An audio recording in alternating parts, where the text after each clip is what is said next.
Hi, this is Ali Raza and welcome to my YouTube channel physics by Ali Raza. कल हम लोगों ने पार्ट ए पढ़ा गैल्वेनोमीटर का। अब गैल्वेनोमीटर का पार्ट 2 लेक्चर नंबर 10 का पार्ट भी हम लोग पढ़ेंगे गैल्वेनोमीटर। इसमें हम लोगों ने देखना है कि अभी हम जो चीज़ पढ़ने लगे हैं वो है सेंसिटिविटी ऑफ गैल्वेनोमीटर, कि सेंसिटिविटी ऑफ गैल्वेनोमीटर क्या चीज़ होती है। लास्ट लेक्चर में मैंने आपको बताया था कि हम लोग सेंसिटिविटी ऑफ गैल्वेनोमीटर पढ़ेंगे। ठीक है, अभी देखते हैं हम लोग सेंसिटिविटी ऑफ गैल्वेनोमीटर क्या है।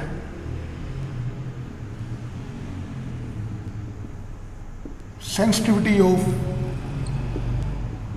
Galvanometer, sensitivity of galvanometer last time हमने, अभी मैं इसकी डेफिनेशन नहीं करूंगा, अभी सिर्फ इसकी इक्वेशन डिफाइन करूंगा जो लास्ट टाइम हमने पढ़ी थी।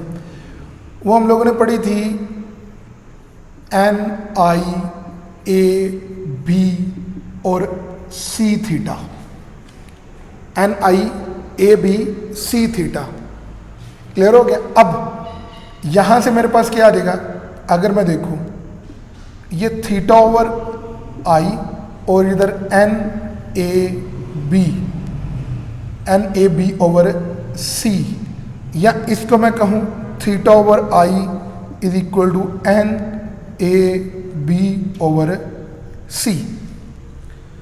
ये क्या चीज है? This shows that the deflection, ये डिफ्लेक्शन है और ये क्या है? करंट। क्लियर हो गया। और इनकी जो रेशो होती है उस पूरी को हम लोग क्या कहते हैं? This is called sensitivity of galvanometer. अच्छा, अभी मैं इसकी डेफिनेशन करूंगा। इसकी डेफिनेशन बढ़ेगी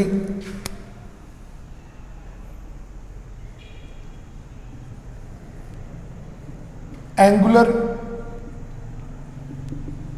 ट्विस्ट। नीडल देखिए आप लोगों ने, नीडल कल भी मैंने दिखाई थी आप लोगों को। जैसे ही करंट गुजरेगी तो उस नीडल में क्या आना शुरू हो जाएगी? डिफ्लेक्शन आ जाएगी, ट्विस्ट आएगा, कॉइल के अंदर ट्विस्ट आएगा। करंट गुजरने से कॉइल क्या करेगी? उसमें ट्विस्ट आएगा। उसको हम लोग क्या कहते हैं? Angular twist per unit, angular twist per unit current is known as sensitivity of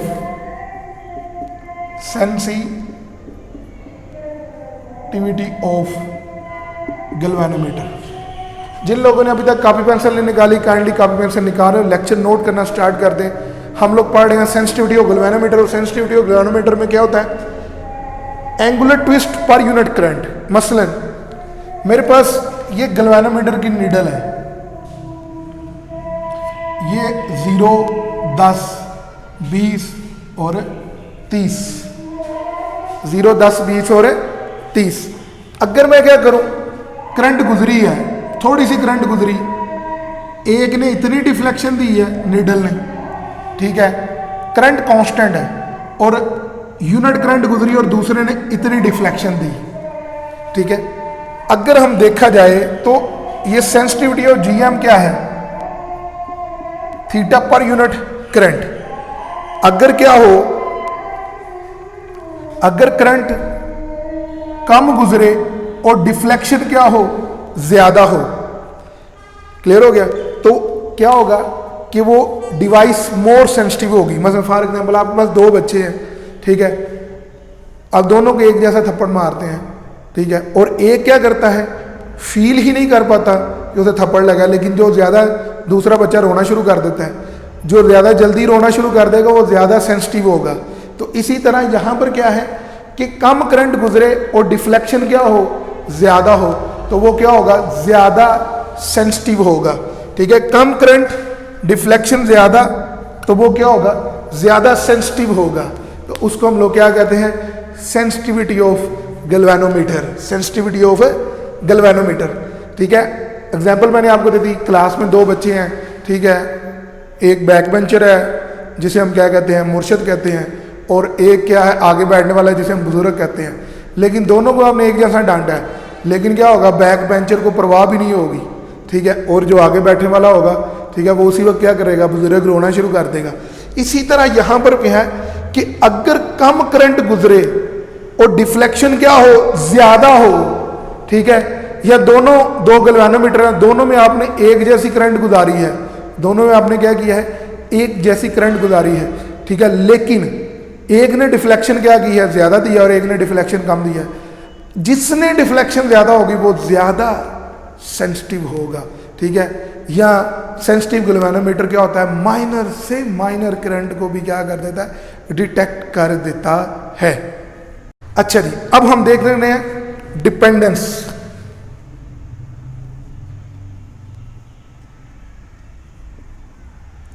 dependence या how we can increase the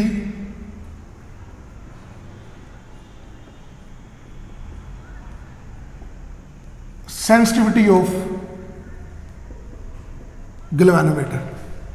हम लोग गैल्वेनोमीटर की सेंसिटिविटी कैसे क्या कर सकते हैं, इंक्रीज कर सकते हैं। गैल्वेनोमीटर की सेंसिटिविटी कैसे इंक्रीज कर सकते हैं, ये देखिए जरा। Sensitivity of galvanometer, sensitivity of galvanometer GM is equal to क्या होता है, nab over C, nab over C। इसका मतलब डिपेंड कर रही है किसके ऊपर, नंबर ऑफ टर्न्स के ऊपर, नंबर ऑफ टर्न्स, ठीक है। किसके ऊपर, एरिया ऑफ, किसके ऊपर डिपेंड कर रही है,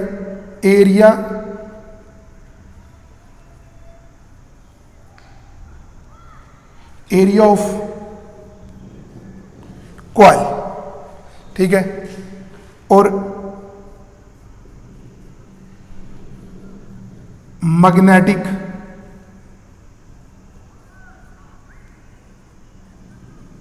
फील्ड लाइंस, क्लियर हो गया। और एंड पे क्या है, टॉर्शनल कांस्टेंट, टॉर्शनल कांस्टेंट किसके ऊपर डिपेंड कर रही है, टॉर्शनल कांस्टेंट के ऊपर। इन सब चीजों पर डिपेंड कर रही होती है। अगर हम क्या करें, पहले नंबर पे इस फैक्टर को देखते हैं। अगर हम number of turns n increase करते हैं तो इससे क्या होगा, कॉइल जो है हैवी हो जाएगी, कॉइल क्या हो जाएगी, हैवी। मसलन ये मैं बना दूं गैल्वेनोमीटर, ये देखिए, ये मिरर और ये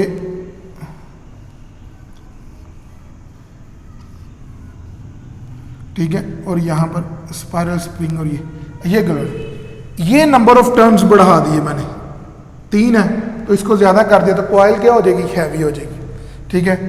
अगर मैं क्या करूं, एरिया बढ़ा दूं, एरिया, तो कॉइल इसमें भी क्या हो जाएगी, बल्कि हो जाएगी। कैसे बल्कि हो जाएगी, ये अंदर हम लोगों ने, ये इसकी रेक्टेंगुलर लूप है, ये रेक्टेंगुलर लूप, इसके ऊपर मैंने एक टर्न चढ़ाया।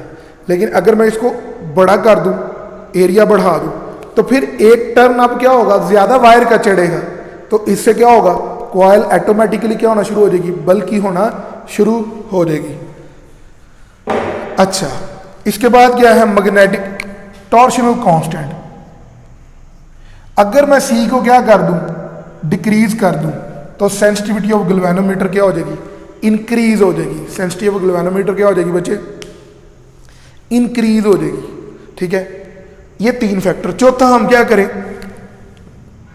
B यानी कि स्ट्रॉन्ग मैग्नेट। कौन सा मैग्नेट है, स्ट्रॉन्ग मैग्नेट यूज करें। कौन सा मैग्नेट मुर्शद, स्ट्रॉन्ग मैग्नेट यूज करें, तो इससे क्या होगा, ठीक है। अब ये चारों फैक्टर से हम क्या कर सकते हैं, सेंसिटिविटी बढ़ा सकते हैं। लेकिन इन सब में जो मोस्ट सूटेबल टेक्निक है वो सिर्फ क्या है, बी को क्या कर देना, बढ़ा देना मैग्नेटिक फील्ड लाइन, क्योंकि इसका नुकसान कोई नहीं है। इसका नुकसान ये नंबर ऑफ टर्न बढ़ाएंगे, कॉयल हैवी हो जाएगी, हैवी कॉयल होगी तो इसके टूटने का खतरा क्या है, ज़्यादा है। अगर बल्कि वो भी आपको पता है कि रोटेशन में क्या आएगा, फर्क आएगा। फिर torsional constant, torsional constant increase कैसे हो सकता है, इसको हम इंक्रीज कर सकते हैं, इंक्रीज डिपेंडेंट के लेंथ को रिड्यूस कर दें, ठीक है, लेंथ को क्या कर दें, इंक्रीज कर दें, लेंथ को इंक्रीज या रेडियस डिक्रीज कर दें। अगर रेडियस डिक्रीज करेंगे या मटेरियल चेंज कर दें, रेडियस डिक्रीज, वायर की थिकनेस क्या हो जाएगी, कम हो जाएगी, थिकनेस कम हो जाएगी तो 2-3 दफ़ा ये रोटेट करेगा और कॉयल क्या हो जाएगी, ख़राब हो जाएगी। जिस तरह चाइना के गैल्वेनोमीटर आपके कॉलेज के अंदर पड़े होते हैं, फ़ौरन ही ख़राब हो जाते हैं।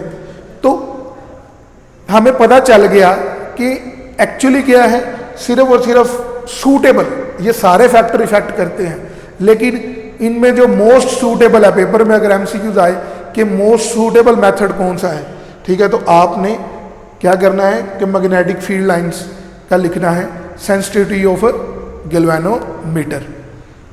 क्लियर हो गया यहाँ तक हमारे पास।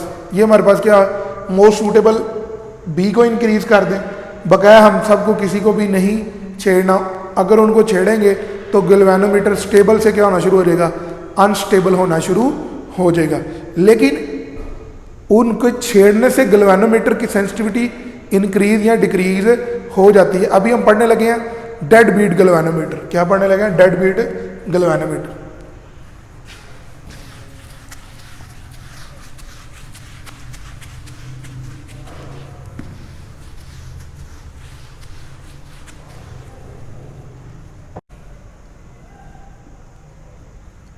डेड बीट गैल्वेनोमीटर, ठीक है। डेड बीट गैल्वेनोमीटर क्या होता है, ऐसा गैल्वेनोमीटर, ठीक है, आपने अक्सर देखा होगा जब आप करंट मेजर करते हैं तो गैल्वेनोमीटर की सुई जब करंट रुकना बंद हो जाती है तो वो जीरो पे आके उसके आगे पीछे वाइब्रेट कर रही है। जो वाइब्रेट कर रही है उसको हम लोग क्या कहते हैं, बीट्स प्रोड्यूस कर रही है।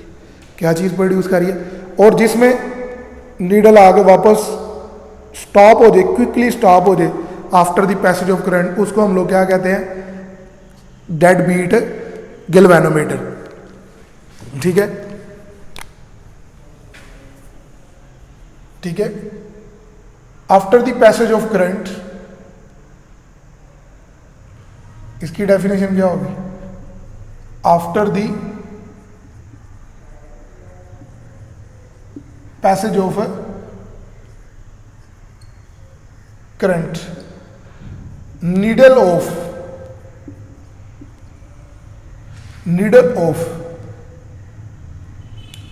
ठीक है, या कॉइल भी कह लें, needle of galvanometers comes quickly at rest, come quickly at rest is called dead beat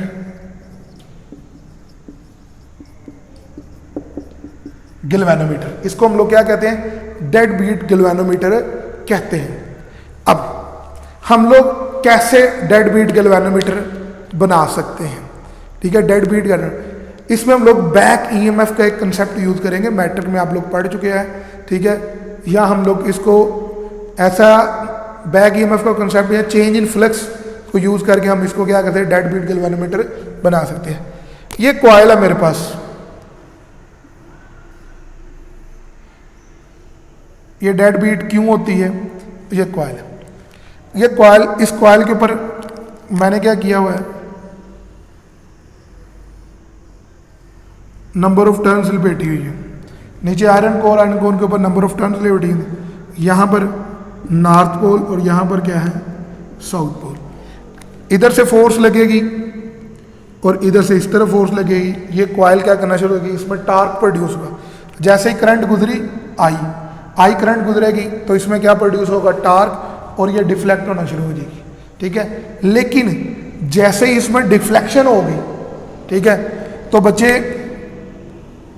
15 chapter में आप लोग पढ़ेंगे कि इस कॉइल की नंबर ऑफ, पहले क्या होगी, आई करंट पास होगी, फिर डिफ्लेक्शन होगी, ठीक है, और फिर क्या होगा,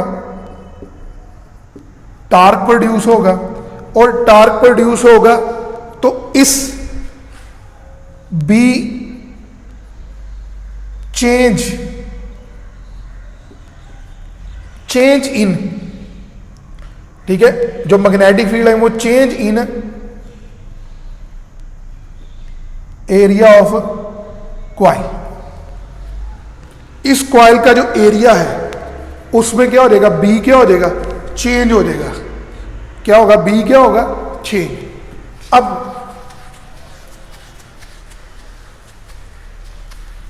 अब देखते हैं बी के चेंज होने से क्या फर्क पड़ेगा। जैसे बी चेंज होगा इसका, ठीक है, तो चेंज इन बी जो होता है, मैट्रिक में आप पढ़े हैं, ईएमएफ को क्या करेगा, इंड्यूस करेगा। ईएमएफ, इंड्यूस ईएमएफ इटसेल्फ इसमें क्या करेगा, आई करंट इंड्यूस करेगा। जब करंट इंड्यूस होगी, ठीक है, तो उस करंट की वजह से अनदर मैग्नेटिक फील्ड इंड्यूस, ठीक है, उसकी वजह से क्या होगा, ठीक है, एक करंट अप्लाई, उसकी वजह से टार्क प्रोड्यूस हुआ, ठीक है। दूसरी करंट क्या है, हमारे पास क्या है कि चेंज इन फ्लक्स की वजह से इसमें एक करंट प्रोड्यूस हुई, उसको ईएमएफ को हम लोग क्या कहते हैं, बैक ईएमएफ भी कहते हैं। क्या कहते हैं, बैक ईएमएफ। उसकी वजह से जो करंट प्रोड्यूस होगी वो बैक करंट यानी कि अपोजिट डायरेक्शन में करंट प्रोड्यूस होगी, ठीक है। वो इसके अपोजिट क्या करेगी, टार्क प्रोड्यूस करेगी। वो इसके क्या करेगी, अपोजिट टार्क। जब इसके अपोजिट टार्क प्रोड्यूस होगा, ठीक है, एक ये वाला करंट की वजह से टार्क है, दूसरा बैक ईएमएफ की वजह से क्या होगा, करंट, जो इसकी मोशन को क्या करेगा, अपोज करेगा, ठीक है। इसकी वजह से magnetic field which oppose the motion of coil and needle stop suddenly. इस चीज को हम लोग क्या कहते हैं, डेड बीट गैल्वेनोमीटर कहते हैं। इसको हम लोग क्या कहते हैं, डेड बीट गैल्वेनोमीटर कहते हैं। क्या हुआ, करंट गुजरी, टार्क प्रोड्यूस हुआ, टार्क प्रोड्यूस होने की वजह से उस एरिया की मैग्नेटिक फील्ड लाइन चेंज हुई, मैग्नेटिक फील्ड लाइन चेंज हुई, मैग्नेटिक फील्ड लाइन के चेंज होते ही करंट प्रोड्यूस हुई, करंट की वजह से एक नया मैग्नेटिक फील्ड हुआ जिसकी वजह से ये प्रोड्यूस हो रहा है, जिसकी वजह से इसमें करंट प्रोड्यूस हो रहा है, उसने या जिस तरफ टार्क लग रहा है उसके अपोजिट उसने क्या लगाया, टार्क प्रोड्यूस किया, फोर्स प्रोड्यूस की, जिसने इसकी मोशन को क्या कर दिया, सडनली स्टॉप कर दिया। ये सारे मैंने स्टेप क्या कर दिए, बहुत इंपॉर्टेंट लिख दी हैं। अगर आप लोगों को मेरा लेक्चर पसंद आया है तो काइंडली लाइक करें, शेयर करें, सब्सक्राइब करें। ओके जी, अल्लाह हाफिज़।